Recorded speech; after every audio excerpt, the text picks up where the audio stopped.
2021 की नई उम्मीदों वाला नया बजट। जी हम बात कर रहे हैं बजट की, जो देश की वित्त मंत्री निर्मला सीतारमण ने 1 फरवरी को पेश किया, जहां आम लोगों को इससे बड़ी उम्मीदें थी कि ये बजट कहीं ना कहीं आम जनता के लिए नई उम्मीदें, नई योजनाएं लेके आएगा। पर ये बजट उतना खास नहीं रहा आम लोगों के लिए, क्योंकि ये बजट ज़्यादातर कृषि पर आकर्षित रहा। क्योंकि कृषि में अगर हम किसानों की आय की बात करें तो उसे 4 गुना बढ़ाने की बात की गई।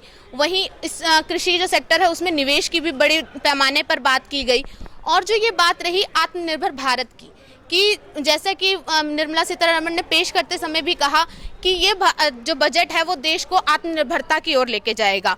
क्योंकि जो विदेश की कंपनियां हैं, अब उन्हें भारत में जो कोई भी मोबाइल या इलेक्ट्रॉनिक आइटम्स हैं उनको जब वो बेचेंगे तो उसमें उनको ज़्यादा टैक्स पे करना पड़ेगा। उनकी जो आने के नियम है वो थोड़े कठोर कर दिए गए हैं। ये कहीं ना कहीं ये भी इशारा करता है कि इससे जो देश में जो स्वदेशी चीज़ें बनती हैं, चाहे वो फ़ोन है या फिर कोई भी इलेक्ट्रॉनिक आइटम है, उसकी परचेज ज़्यादा हो सके, लोग उसे ज़्यादा खरीदें, ताकि देश आत्मनिर्भरता की ओर आगे बढ़े। वहीं हम बात करें कि जो टैक्स स्लैब होता है उसमें कुछ खास बदलाव नहीं किए गए। जैसे कि पिछले जो बजट था उसमें जो टैक्स के स्लैब्स थे उनके साथ छेड़छाड़ ज़्यादा की गई थी, पर इस बार उसे बजट से थोड़ा अलग रखा गया। कई सेक्टर्स पर बहुत निवेश हुआ, जैसे कि हम स्वास्थ्य की बात करें तो उसके लिए भी एक अलग धारणा रखी गई।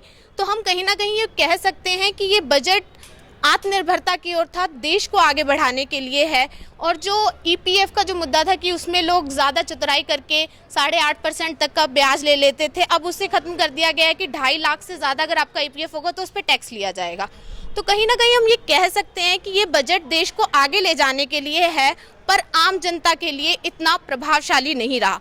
कृषि के लिए ज़्यादा रहा, क्योंकि शायद जो किसान का मुद्दा है वो बजट पर थोड़ा प्रभाव डाल चुका है। अब देखने वाली बात ये रहेगी कि ये बजट कृषि जो आंदोलन चल रहा है उस पर कितना प्रभाव डालता है और आम जनता की उम्मीदों पर कितना खरा उतरता है। इसी के साथ कैमरा पर्सन हिमांशु के साथ मैं रूपल, एसीपी नेटवर्क पानीपत।